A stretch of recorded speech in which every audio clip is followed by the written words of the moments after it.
Back in 2011, Hollywood was smack in the middle of a young adult gold rush. The Twilight saga was basically printing money, and the Hunger Games was getting ready to conquer the world. Every studio in town was frantically digging for the next big thing, and for a hot minute, it really looked like they'd found it. It had a smash hit book series with a built-in fan base, a cast of hot young stars, and a producer famous for delivering blockbuster action. The stage was set for a massive new franchise, but then crickets. The sequel we were promised never showed up, the cinematic universe died before it even started, and the movie just faded away, becoming a trivia question for movie nerds. So what on earth happened to I Am Number 4? Why did a movie that seemed gift-wrapped for a sequel end up as a standalone disappointment? Well, this wasn't just a simple box office flop, it was a perfect storm of terrible timing, a confused identity, and a deep misunderstanding of what actually makes this genre work.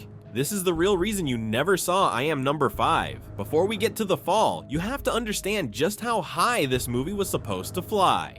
The year's 2010. The Lorien Legacies book series, written under the cool, mysterious pseudonym Pittacus Lore, was an instant sensation. The first book, I Am Number 4, rocketed up the New York Times bestseller list, hitting the #1 spot and staying on the list for weeks. It tells the story of John Smith, one of 9 superpowered alien kids who escaped their dying planet Lorien, only to be hunted on Earth by the villainous Mogadorians. They can only be killed in numerical order, and with numbers 1, 2, and 3 already dead, John is next. It was a killer premise that felt like a mashup of the X-Files and Dawson's Creek, part sci-fi thriller, part high school drama. Hollywood noticed before the book was even on shelves. A bidding war broke out, and DreamWorks Pictures, with Steven Spielberg and Michael Bay steering the ship, snagged the film rights. The pedigree was insane. Michael Bay, coming off the billion-dollar-plus success of the Transformers movies, was producing. DJ Caruso, fresh from his hit thriller Disturbia,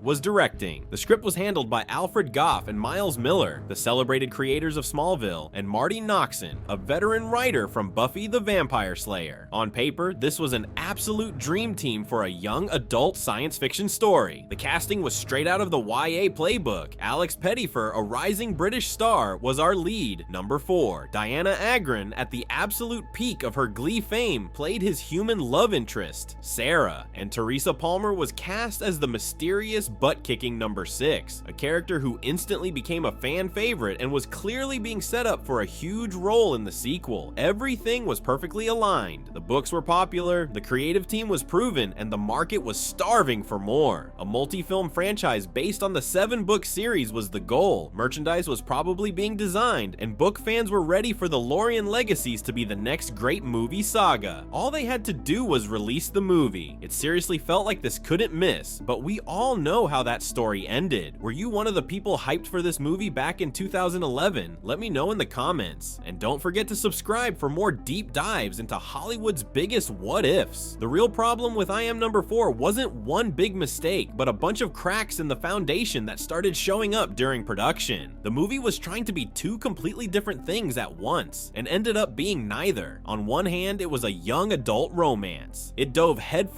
into all the familiar tropes, the brooding, mysterious new guy in a sleepy town, an instant, almost cosmic connection with the thoughtful, artsy girl, and the whole trying to be normal while hiding a massive secret thing. Those scenes are all soft lighting, longing glances, and whispered secrets in a photo darkroom. The film was desperate to catch the same Twilight lightning in a bottle.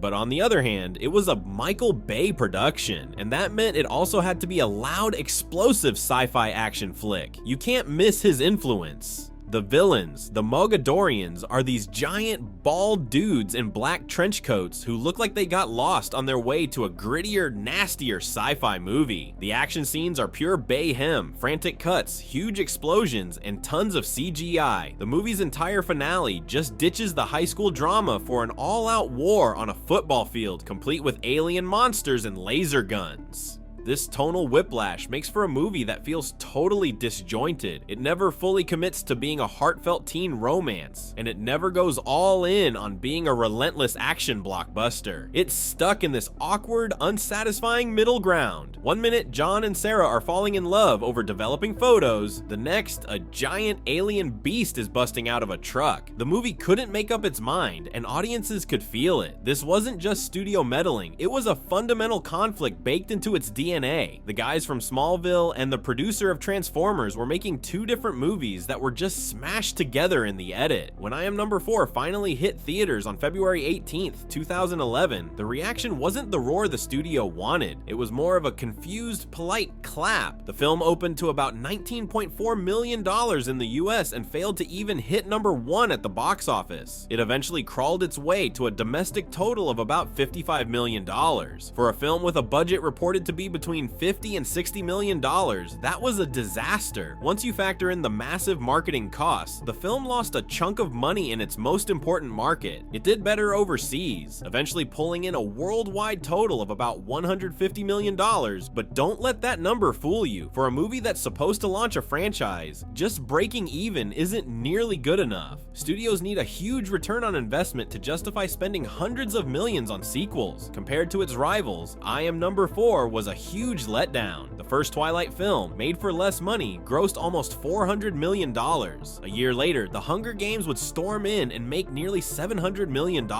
In that context, $150 million was seen as a failure. The critics were even harsher. The film has a dismal 33% on Rotten Tomatoes, with reviewers tearing it apart for being derivative and uninspired. The general consensus called it a noisy, derivative, and ultimately forgettable sci-fi thriller. Its Metacritic score was a brutal 36 out of 100, signaling generally unfavorable reviews. Critics pointed to the paint-by-numbers plot, stiff performances, and the jarring tonal shifts. The Independent called its devotion to formula pitiful, and others complained it had none of the charm of classic alien in a small town movies like Starman. Even the audience reaction was lukewarm. While it got a B+ cinema score, which sounds okay, that grade is basically a death sentence for a potential franchise. In the weeks after the film's release, the writing was on the wall. A key sign of a movie's buzz is how much its box office drops in the second weekend. I Am Number 4 plunged by nearly 48%, a clear signal that nobody was recommending it. The studio, DreamWorks, which released the film through Disney's Touchstone Pictures, went silent. There were no triumphant press releases announcing a sequel was in the works. The actors who had signed on for multiple films were just left hanging. Screenwriter Marty Noxon confirmed soon after the release that any plans for a sequel were pretty much shelved. In 2013, director DJ Caruso said there had been talks about how to continue, but admitted the movie just didn't hit the mark. Eventually, those talks went nowhere. In 2021, star Alex Pettyfer confirmed a sequel was never going to happen, saying the studio had simply wiped its slate clean and moved on. The failure was a mix of everything. The weak box office made a sequel a huge financial risk. The terrible reviews killed any shot at prestige it might have had, and the May audience reaction meant there was no fan army demanding another chapter. Unlike other franchises that were willed into existence by passionate fans, I Am Number 4 just didn't create that spark. It failed to capture the magic of the books, and in a crowded field, it wasn't special enough to stand out. The sequel, which would have been based on the second book, The Power of Six, was supposed to heavily feature Teresa Palmer's awesome number 6, but even that wasn't enough to convince the studio to roll the dice again. The franchise was officially dead on arrival, so the real reason you never saw I Am Number 5 or The Power of Six is because I Am Number 4 failed at its most important job, to make people care. It was a movie built on a solid base of best-selling books and popular tropes, but it was made with a confused identity and zero creative conviction. It was too generic for sci-fi fans, too bland for teen romance fans, and too forgettable for everyone else. It's a perfect cautionary tale from the YA boom, proving that having all the right ingredients doesn't mean the final dish will be any good. But interestingly, the story might not be over. In April 2024, reports surfaced that a reboot is in the very early stages of development. The original screenwriters, Alfred Goff and Miles Miller, are said to be involved, fresh off their massive success with Netflix's Wednesday. Author James Frey has stated he's working with great people to make it happen, though he can't guarantee it will get made. Many believe this new take will be a streaming series, like the Percy Jackson reboot on Disney+. That format would probably serve the story way better, giving the world and its 9 superpowered heroes the time they need to actually develop, something the movie just couldn't do in under 2 hours. For now, the 2011 film is just a monument to what could have been, a franchise starter that stalled on the starting line. It's a reminder that in the world of Hollywood blockbusters, blockbusters, just being okay is never good enough. What do you think? Would I Am Number 4 have been better as a TV show from the start? And what other failed franchise should I look into next? Drop your thoughts in the comments below. Thanks for watching.